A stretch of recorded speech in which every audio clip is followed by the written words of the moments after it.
오늘 하루 종일 미국 정상회담을 TV에서 봤습니다.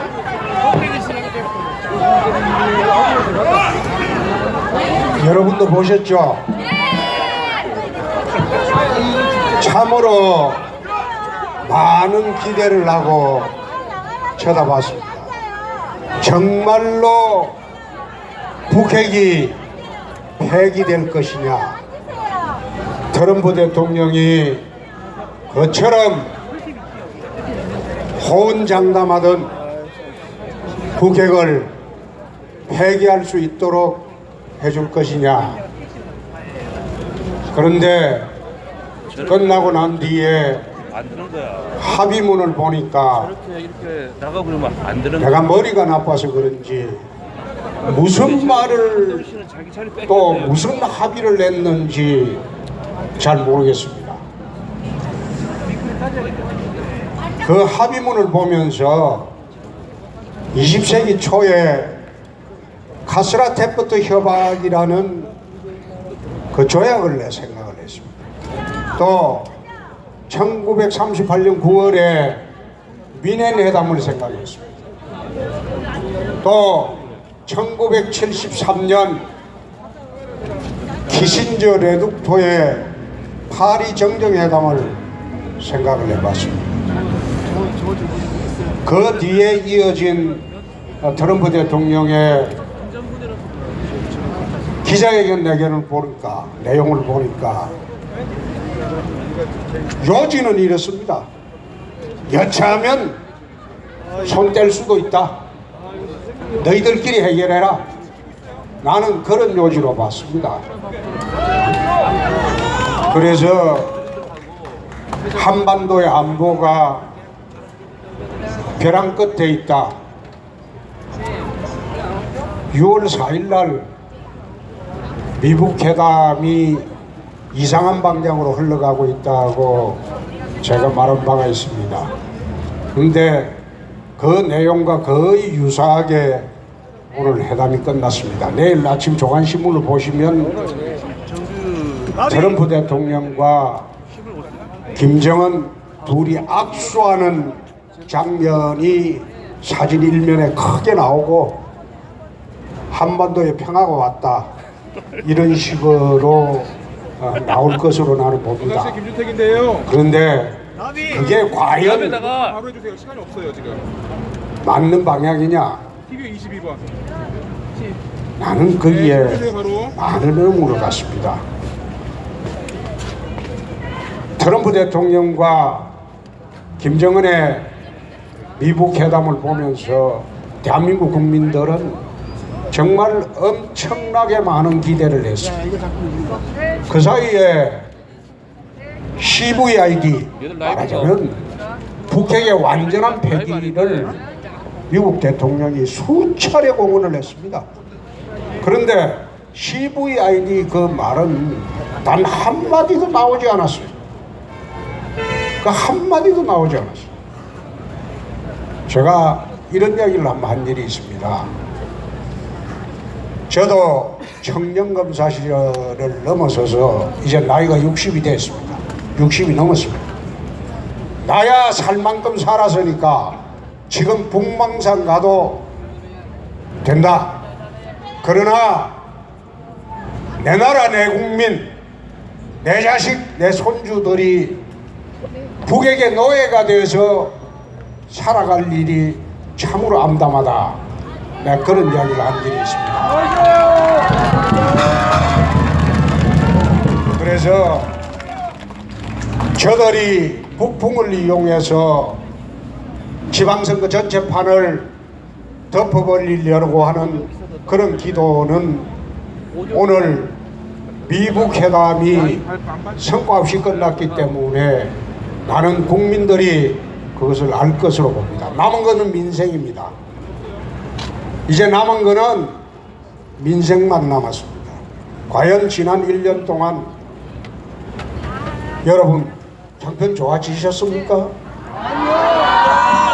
세금 내렸습니까? 아니야! 장사 잘 되십니까? 망했어! 지금 소상공인 자영업자들은 폐업에 속출하고 있습니다. 중소기업 폐업을 속출하고 있습니다. 대기업은 현대가 미국에 자동차 공장을 새로 짓습니다. 삼성, LG가 미국에 세탁기 공장을 짓습니다. 하나가 태양광을 미국에 먹고 저절로 봐. 왜 대기업이 해외로 탈출하느냐? 이 나라에서는 못하겠다는 거거든요. 중소기업은 쓸만한 기업들은 다 베트남으로 탈출하고 있습니다. 내 말이 거짓인가?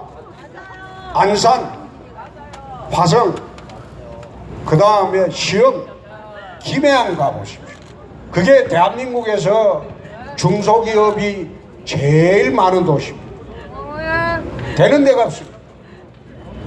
청년에는 거리에는 청년 실업이 넘쳐나고 있습니다. 곧 부동산 보유세가 여러분 머리 위에 떨어질 겁니다.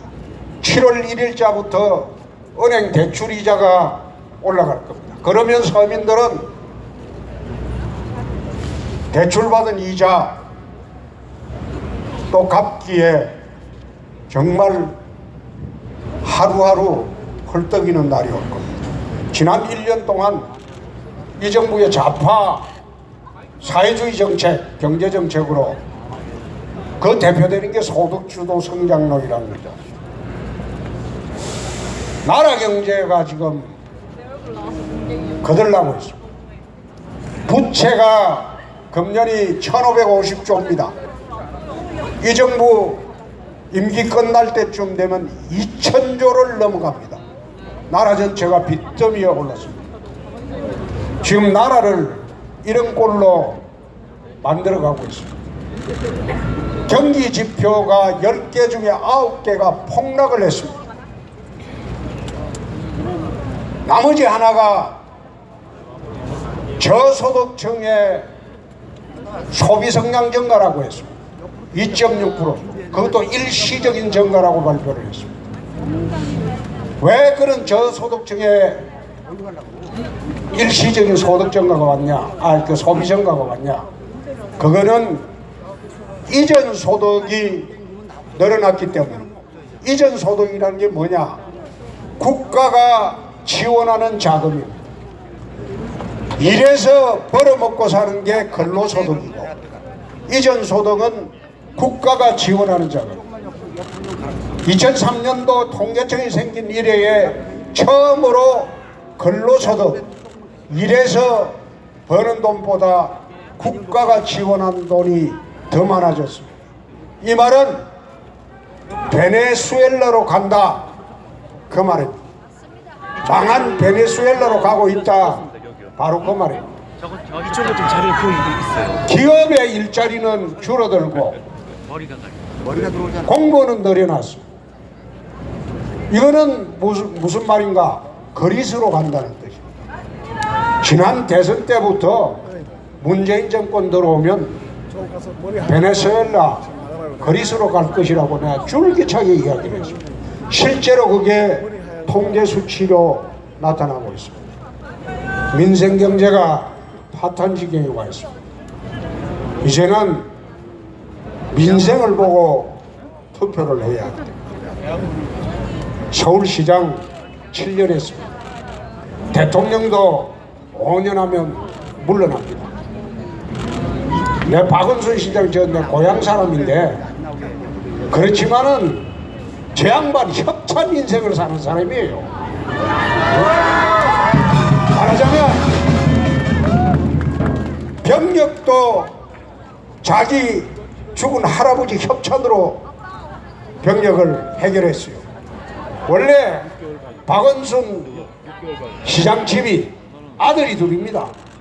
큰아들, 둘째 아들인데 죽은 할아버지 밑으로 박은순 시장이 신의 아들이네. 양자를 갑니다. 양자를 가니까 말하자면 우리나라 법에는 할아버지 밑으로 양자는 못 갑니다. 그거는 양자 금지가 돼 있어요. 할아버지 밑으로 양자를 가면 자기 아버지하고 한결이 같아집니다. 그래서 양자가 금지되어 있어요. 그런데 옛날 시골에서 어떻게 됐는지 할아버지 밑에 양자로 가니까 거기도 독자, 또 자기 형도 독자, 이러니까 6개월 방위를 받았어요. 두 사람 다. 그러니까 병력은 할아버지 협찬으로, 죽은 할아버지 협찬으로 그것 됐고, 또 서울시장은 안철수 협찬으로 안 됐습니까? 또 지금 내가 보니까 지난번에 6억이라고 하던데 빚이 늘었더라고. 7억이 넘더라고. 빚이 7억이라면 뭐 해갖고 먹고 삽니까? 빚이 7억이라면 이자만 해도 얼마인지 내가 모르겠는데 아들 유학 보내놨죠?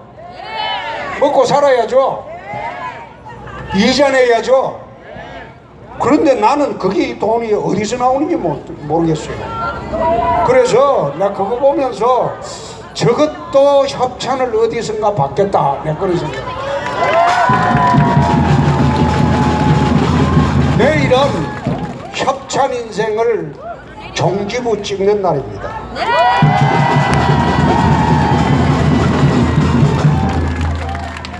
또 집 사는데 보면 28억짜리 전세에 살고 있어요. 아니 어떻게 나는 집이 전세가 28억짜리 전세 산다는 거는 나 처음 들었습니다. 왜? 그래서 내일은 서울시장 바꾸는 날이고, 그럼 누구를 해야 되겠습니까? 김문수! 김문수! 우리 김문수 후보는 15대 저하고 같이 국회 들어와서 지금까지 저는 형님으로 모십니다.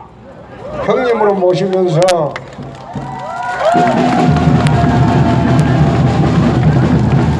제 책에, 제가 쓴 책을 보면 영혼이 맑은 남자 김문수 이래가지고 내 책을 쓰고 있습니다.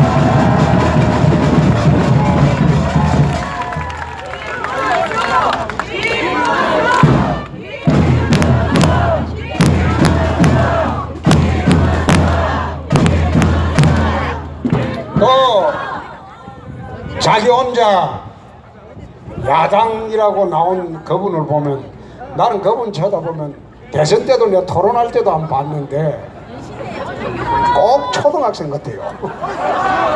무슨 대선이 초등학교 반장 선거도 아니고.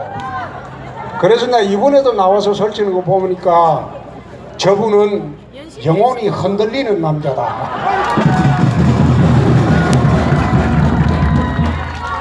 그래서 서울시민 여러분들이 우리 김문수, 영혼이 맑은 남자 김문수를 내일 꼭 선출해서, 저는 이미 투표를 했습니다.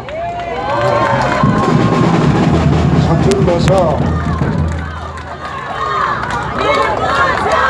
교통 문제 해결하고, 미세 문제 해결하고, 재개발 재건축 문제 해결하고, 서민들 어렵게 사는 거 그거 해결하고, 서울시를 세계 10대 도시로 만들 수 있도록 여러분 꼭 도와주시기 바랍니다. 김문수!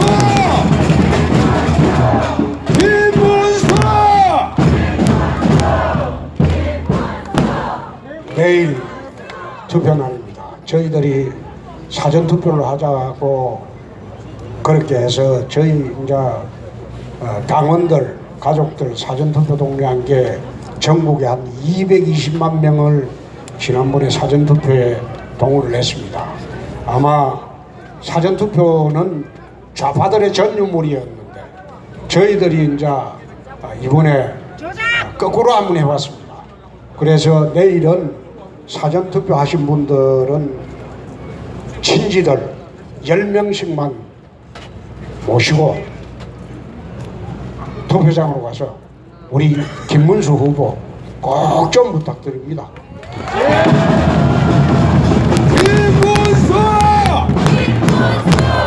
김문수! 김문수!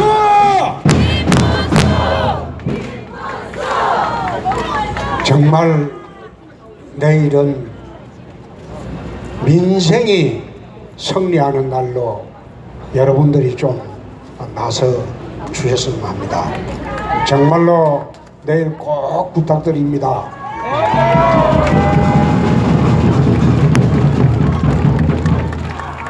김문수 서울시장이 되면 제가 서울시청 앞에서 노래 10곡 부르고 춤도 추겠습니다. 김문수! 고맙습니다. 김문수! 김문수! 여러분, 우리 홍준표 대표님 오셨는데 그냥 보내드리기보다는 여러분들 여기 오셨는데 우리 시민들하고 우리 서울시장 선거가 또 전국 선거의 제일 대표격이니까 우리 홍준표 대표님하고 우리 저하고 여기 모든 국회의원님들 전부 다 여러분들한테 또 우리 서울 시민 모두에게 그리고 전 국민에게 큰 절을 한번 드릴 테니까 혹시 우리 자유한국당이 좀 밉다 하더라도 그리고 홍준표가 좀 밉다 하더라도 김문수가 밉다 하더라도 우리 후보가 좀 부족하다 하더라도 우리 대한민국을 일당 독주로 만들 수는 없잖아요. 일당 독재가 되면 안 되기 때문에 북한의 조선노동당은 일당 독재, 중국 공산당도 일당 독재지만 대한민국이 더불어민주당이 일당 독재가 되면은 언론도 다 없어집니다. 교회도 없어집니다. 그래서 우리 정당도 없어지고요. 그래서 너무너무 불편하겠죠? 그러니까 우리가 좀 미운 점이 있더라도 어여삐 생각하셔서 절 한번 받으시고 내일은 꼭 좀 투표해 주시죠. 여러분, 그렇습니다. 내일은 강원수를 따르는 날입니다. 자유한국당의 김문수를 할 수 있습니다. 여러분, 손에 손을 잡고 내일 투표소에서 자유한국당 기후위원 김문수 후보에게 압도적으로 도와주시기를 간곡하게 부탁드립니다, 여러분.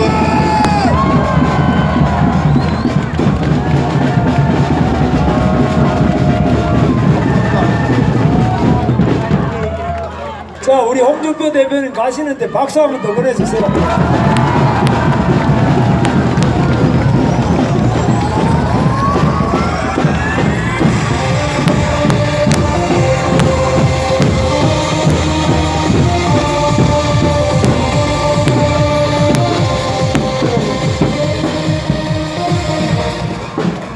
여러분 정말 오늘 이렇게 내일 투표를 앞두고 많이 와주셔서 감사를 드립니다.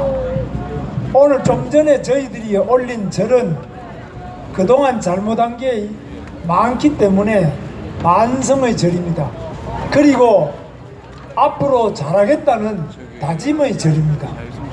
그리고 무엇보다도 내일 꼭 투표 많이 해주시고 주변에 아시는 분들 다 투표하실 수 있도록 전화도 많이 해주실 수 있죠? 감사합니다. 여러분, 저기 서울시청이 보이는데 저 서울시청 앞에 광장이 있습니다. 서울광장 하면은 저는 요즘에 떠오르는 게 동성애 축제, 퀴어 축제, 이게 떠오릅니다.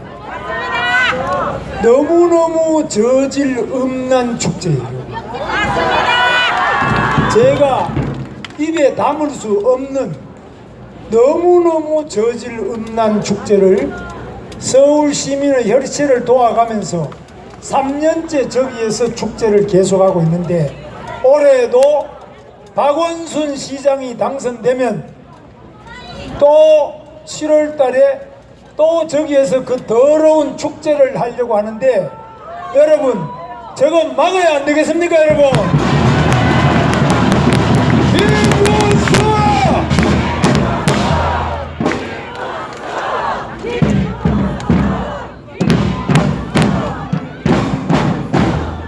여러분 박원순 시장은 이 서울이 수도다. 몇 년 동안 600년 이상 수도다. 그리고 헌법에 수도로 되어 있습니다. 그런데 박원순 시장이 지방에 다니면서 강연을 하는 걸 여러분 인터넷으로 쳐보세요. 서울은 수도가 아닐 수 있게, 수도는 서울이 아닌 곳으로 옮긴다, 옮길 수 있다. 거기 그 연설을 하고 다녀요. 여러분, 과거에 노무현 대통령이 서울을 옮기려고 하다가 헌법 위반이라고 해서 못 옮긴 거 여러분 아시죠? 그리고 문재인 대통령이 이번에 헌법을 고치면서 3조 2항을 신설해서 서울을 옮기는데 그 수도 이전은 법률로 정한다. 헌법이 아니고 법률로 정한다. 이렇게 3조 2항을 신설했어요. 법률로 정한다 하는 것은 헌법보다도 간단하게 국회의원 반만 찬성하면 그냥 서울을 아무데나 선거 때마다 옮길 수 있어요.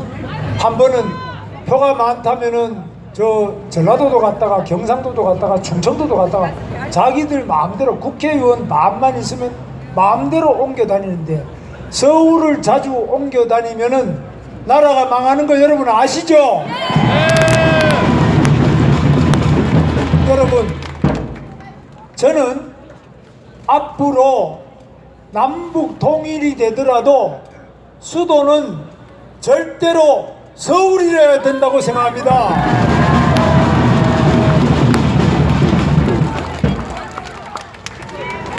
저는 평양은 못 가봤습니다만 개성도 가보면요, 개성에 물이 거의 없습니다. 서울은 이 한강이 어마어마한 한강이 흐르고 또 전 세계 수도 중에 유일하게 북한산 국립공원이 수도 안에 있는 것은 딱 서울밖에 없습니다. 전 세계 200개 넘는 수도 중에 국립공원이 수도 안에 있는 데는 오직 이 북한산 국립공원 딱 하나밖에 없어요. 그만큼 서울은 산 좋고 물 좋고 소위 말하면 풍수가 세계 최고의 명당이 서울입니다, 여러분.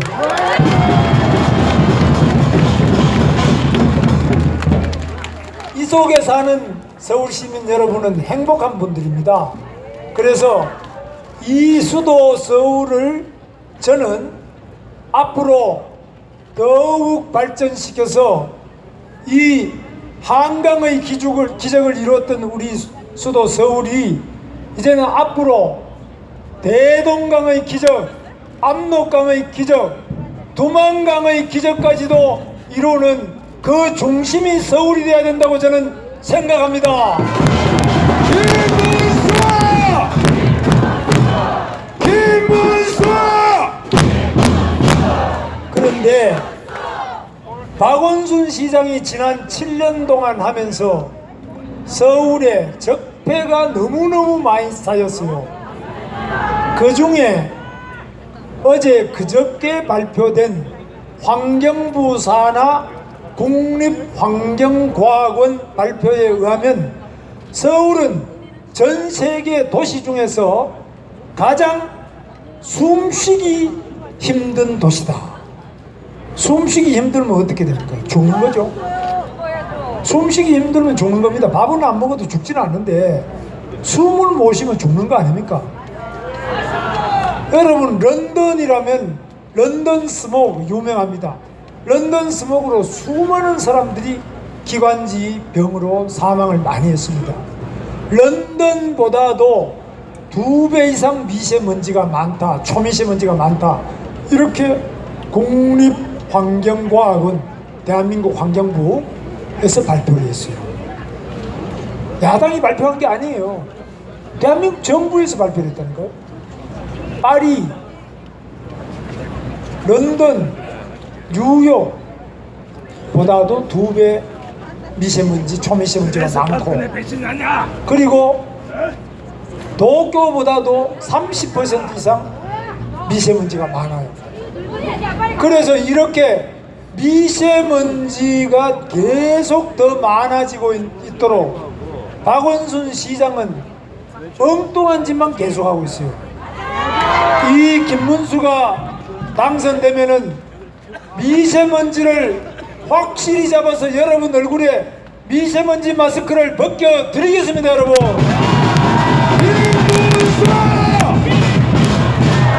김문수! 지금 미세먼지에 대해서는 여기 계시는 이미자 국회의원님이 지금 국회 환경위원회에서 열심히 많이 하고 계세요. 지금 또 저를 많이 도와주고 계십니다. 앞으로도 많이 할 수 있도록 박수 보내주세요. 그리고 지금 서울이 교통 속도가 아침에 출퇴근하는 속도가 계속 늦어져서 지금 1시간 36분이 걸려요, 평균. 그런데 왜 이러냐? 바로 박원순 시장이 도로를 제대로 안 닦고 철도를 제대로 안 하고 전임 오세훈 시장, 이명박 시장이 계획해놨던 거를 다 취소를 시켜서 이렇게 돼버린 겁니다. 대표적으로 여러분 여기 월드컵 대교 있습니다. 상암동에서 양평동으로 가는 그 월드컵 대교가 있어요. 이 월드컵 대교가 2015년에 완공하게 돼 있는데 아직도 보면 교각을 씌우고 있어요. 그거 언제 될지도 몰라요. 그런데 이렇게까지 계획되어 있는 거를 다 못하게 하는데 대표적으로 지하철 중에는 9호선 지하철이 있어요. 9호선 지하철을 급행을 했는데 급행 당연히 많이 해야 되는데 그거 뭘 그렇게 길게 하느냐고 해서 4량밖에 안 했어요. 4칸만 들고 다녀서 혼잡도가 200% 넘는 그런 터무니없는 것을 해놨어요. 그건 민간 자본으로 하기 때문에 그냥 자기가 4인만 해주면 되는데 그걸 못하도록 역구역 막아서 시민이 콩나물 시루에서 생고생을 하고 있는 겁니다. 시장 하나 잘못 뽑으면 이렇게 됩니다. 이 김문수가 여러분의 출퇴근 시간을 30분 단축시켜 드리겠습니다, 여러분. 김문수! 그거는 누가 하느냐? 이 옆에 계시는 최연애 국회의원이 계십니다. 이 최연애 국회의원님은 여러분 아시다시피 우리 철도공사의 사장도 하시고 우리나라 철도대학교 총장도 하고 철도 경영에는 선수인데 우리 자유한국당에서 바로 비례대표로 국회의원을 바로 모셨어요. 그래서 저가 지금 하고 있는 철도 계획이나 이런 걸 다 도와주고 계세요. 그래서 제가 그냥 아무렇게나 정치인들 하는 것처럼 생각나는 대로 하는 게 아니고 전부 그것을 하나하나 따져가지고 약속을 한 겁니다. 대표적으로 지금 수도권 GTX라고 있습니다. GTX는 어느 정도냐면 이 서울역에서 삼성역까지 지하 50m에서 시속 200km로 가는데 이 나경원 의원 오셨네요. 박수 한번 보내주세요. 그래서 서울역에서 강남 삼성역까지가 5분밖에 안 걸려요. 서울역에서 저 은평구 연신내까지 5분. 그래서 연신내에서 삼성역까지 정거장 합치면 11분 만에 도착을 해버려요. 정말 놀랍죠? 그래서 이 철도는 제가 이 최연애 국회의원이나 전문가들 도움을 받아가 제가 경기도지사 할 때 이명박 대통령이 이 대통령 취임 준비위원 준비할 때 그때부터 제가 말씀을 드려가지고 지금은 국가철도계획으로 서울에 A, B, C 3개 노선이 확정이 되어 있습니다. 그래서 서울시 저보고 자꾸 질문하는데 그 총하는데 저 철도 계획이 31조 드는데 어떻게 하냐는데 그 다 국가 예산으로 하게 돼 있어요. 그래서 제가 그런 것을 제가 장안해서 만들었기 때문에 저는 이것을 빨리 추진하겠다 이런 말입니다. 그래서 서울교통을 획기적으로 바꾸겠습니다. 그리고 여러분 제가 4호선을 타고 저 위에 노원구부터 꼭대기로 올라가면 김선동 국회의원 계시는데도 그런데 4호선이 다 지나다녀요. 저 위에 강북구부터 뭐 전부 수유 이런 것 다 그리 지나가요. 그런데 4호선이 엄청 길어요. 저 위에서부터 사당동까지 오려면 많이 걸리는데 이런 것도 제가 더 빨리 멀리 가는 분 빨리 갈 수 있도록 전부 급행화를 시키겠습니다. 그래서 제가 여러분 댁에 요 지금 들고 계시는 공보에 보시면 급행화 시키겠다는 약속이 있는데요. 그거 다 할 수 있는 겁니다. 최현희 국회의원 할 수 있죠? 네, 네. 아주 뭐 GTX의 원조십니다. 네. 아까 제가 말씀드렸죠? 우리 제가 직접 모시고 경기도 지사 하실 때 제가 일해보면서 정말 아까 제가 말씀드렸죠? 김문수는 해결사다. 김문수! 김문수! 철도는 저보다도 더 박사시고요.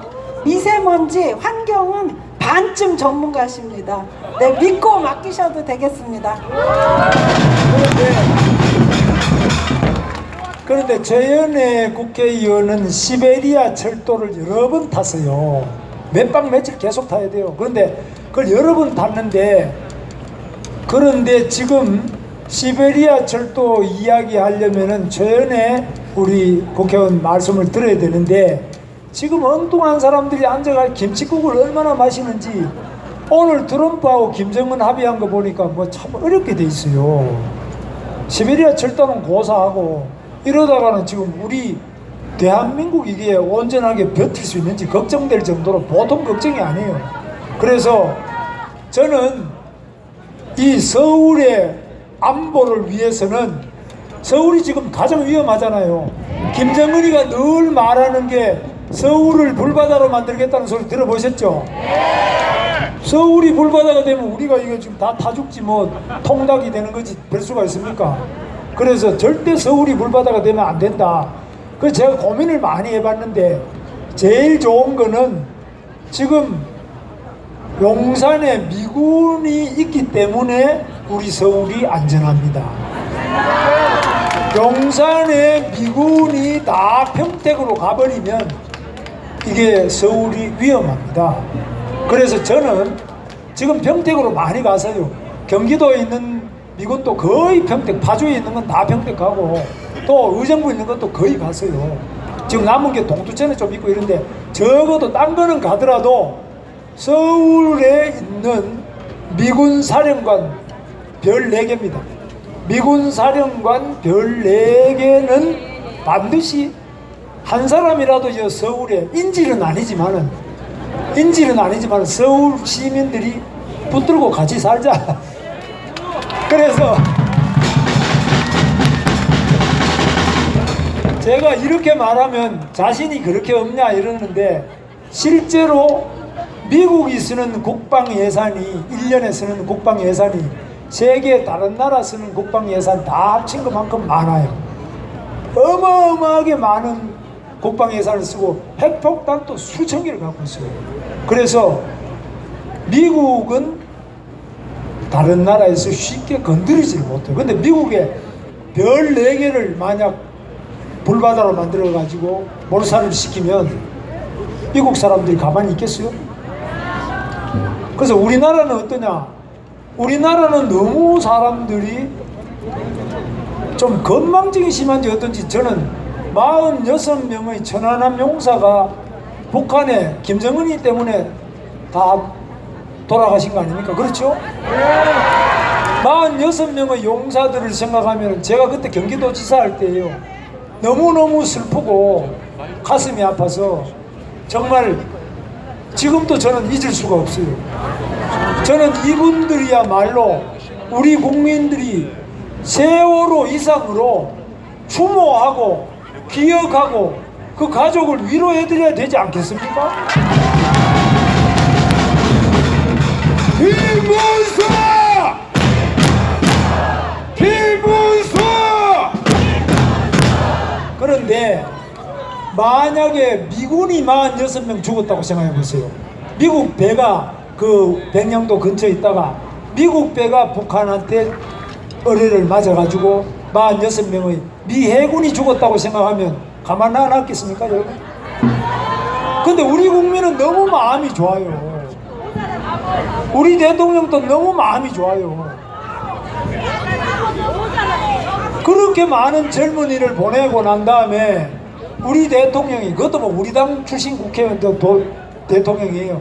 뭐 저쪽 당 욕하는 게 아니고 지금 다 감옥 가 계시지만, 그래서 그렇게 돌아가셨는데도 저 같으면, 저는 그때 경기도지사 할 때인데 즉시 원점 타격, 그 포가 날아온 지점 원점 타격을 최소한도 10배로 타격해줘야 되는데 안 하고 그냥 머물머물 하다가 그냥 지나가 버렸어요. 몇 방 쏘았는데 그게 뭐 제대로 저쪽에는 피해가 있는지 알 수도 없어요. 그래서 그렇기 때문에 저 사람들이 우리 겁을 안 해요. 우리 군인을 겁을 안 해요. 우리 대통령 겁을 안 해요. 그런데 미국 사람들은 어떻습니까? 9.11 테러가 나면은 빈 라덴을 10년 동안 따라가서 사막에 숨어있는 어떤 집을 갖다가 찾아가서 그 목을 따서 바로 원수를 갚습니다. 그래서 오늘도 여러분 트럼프하고 김정은 합의한 거 보셨죠? 거기 뭐라고 되어 있느냐? 6.25 때 북한에서 죽은 미군의 뼈, 그걸 유해라고 그래요. 유해. 그 미군의 뼈를 다시 송환한다, 받아온다. 이 말이 그 합의문 안에 들어가 있어요. 무슨 말이냐? 근데 우리나라의 국군 포로는 북한에 엄청 많이 있어요. 6.25 때 포로가 됐던 국군하고 지금 포로가 아니라 납북어부, 또 칼기, 납북자 이런 사람이 뭐 엄청 많아요. 10,000명이 넘게 있습니다. 그런데 우리 대통령은 김정은이 만나가지고 평양냉면 이야기도 하고 뭐 호응도 하고 이러면서 우리 북한에 억류되어 있는 포로나 이 납북어부, 칼기 납치자, 그 다음에 납북되어 있는 목사, 이런 이야기 한마디도 하는 거 들어보셨습니까 여러분? 저는 들어본 적이 없어요. 그래서 자기 나라 국민의 생명을 중시하지 않는 대통령은 대통령이 아닙니다. 김문수! 김문수! 저는 트럼프 대통령 오늘 참 그 합의문 보고 상당히 실망을 많이 했지만, 그러나 지금부터 1950년대니까요. 지금부터 무려 65년, 6년, 67년 전에 죽은 그 미군의 뼈를 도로 송환한다. 지난번에 3명 그 우리 코리안 아메리칸, 그 우리나라 출신의 미국 국적을 가진 사람 3명을 송환 받았죠. 근데 이번에 뼈까지 돌려보낸다 이 합의를 했는데, 우리 문재인 대통령 4.27 합의문에는 국군 포로고 납북자 이야기고, 여러분 보셨습니까? 저는 막 뼈는 우리 국군 뼈는 얼마나 많겠습니까? 뼈는 막 놔두더라도 살아서 숨 쉬는 그 납북자는 좀 돌려받아야 안 되겠습니까, 여러분?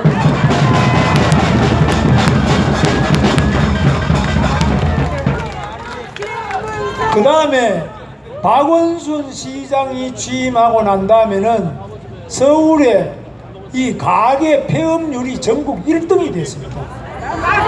서울이 장사가 제일 잘 되는 데인데 사람 많고, 근데 폐업률이 1등이에요. 그 다음에 청년 실업률이 전국에 16등으로 떨어져 버렸어요. 청년 실업이 너무 많아요.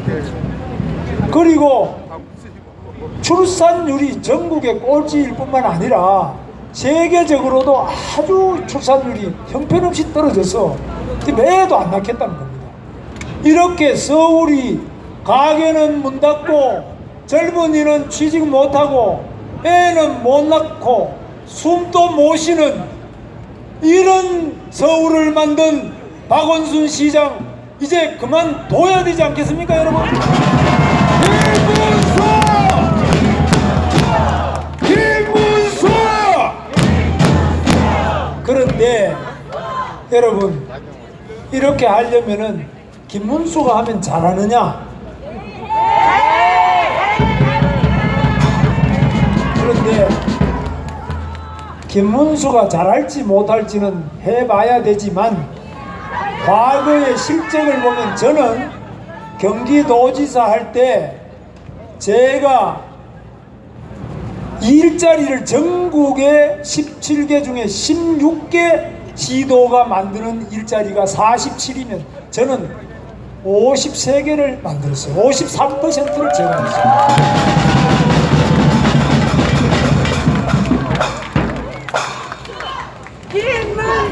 이거 간단한 문제가 아닙니다. 어떻게 가능하냐?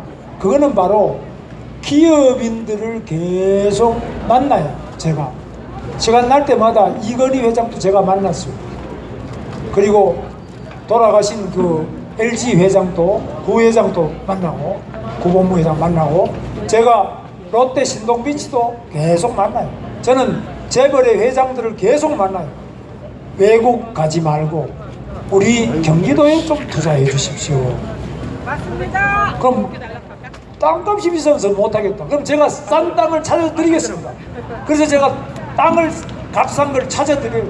그 다음에 세금을 깎아드리겠습니다. 또 어려운 거 있으면 제가 해결을 다 해줍니다. 그러니까 이 사람들이 외국 가려고 하다가 다시 생각해 보니까 국내에 있는 게 더 대접받고 돈 벌고 괜찮거든요.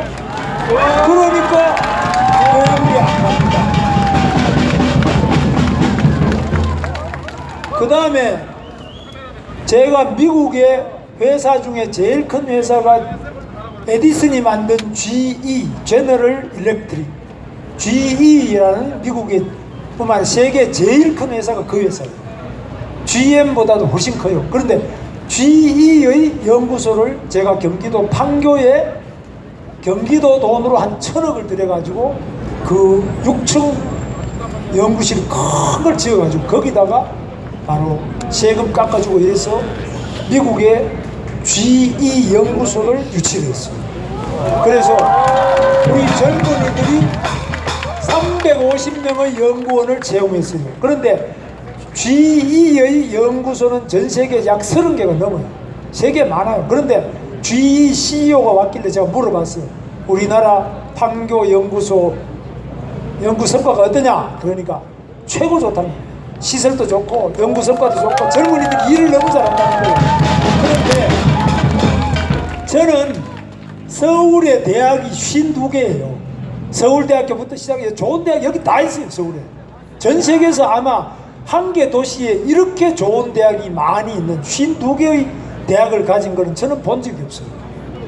그래서 이렇게 좋은 대학, 이게 전부 우리 서울의 보배고 대한민국의 보배고 세계의 보배들이 여기에 교수들이 있죠. 전부 공부 열심히 하는 학생이 있죠. 보배 중에 보배인데 제가 그래서 서울의 이 대학 주변에 하숙촌 뭐 대학촌 좀 낡았어요. 그래서 제가 전부 그걸 조사를 해보니까 이 주변에 1km 대학교 울타리에서 1km 이내에 있는 데는 그 안에 전부 다 제가 서울시장이 되면 도시계획상 특권을 줘서 특혜를 좀 주시고 그래서 거기다가 고층 빌딩을 지을 수 있도록 종상향을 2종 상향이라고 그래요. 2종 2단계를 올려줍니다. 그래서 2단계를 올려주면은 현재 법을 안 고치고도 2단계를 올려주면은 그 이익 보는 거에 45%는 우리 서울시가 가져올 수 있어요. 그래서 3층밖에 안 되는 집을 30층을 올렸다. 그러면 주인도 거기에 한 덕을 많이 보죠. 그런데 나머지 한 30층 중에 한 15층은 그걸 우리가 받아가지고 거기다가 도서관도 하고 공연장도 하고 창업센터도 하고 젊은이들도 쾌적하게 지낼 수 있는 연구실 만들어주고 이렇게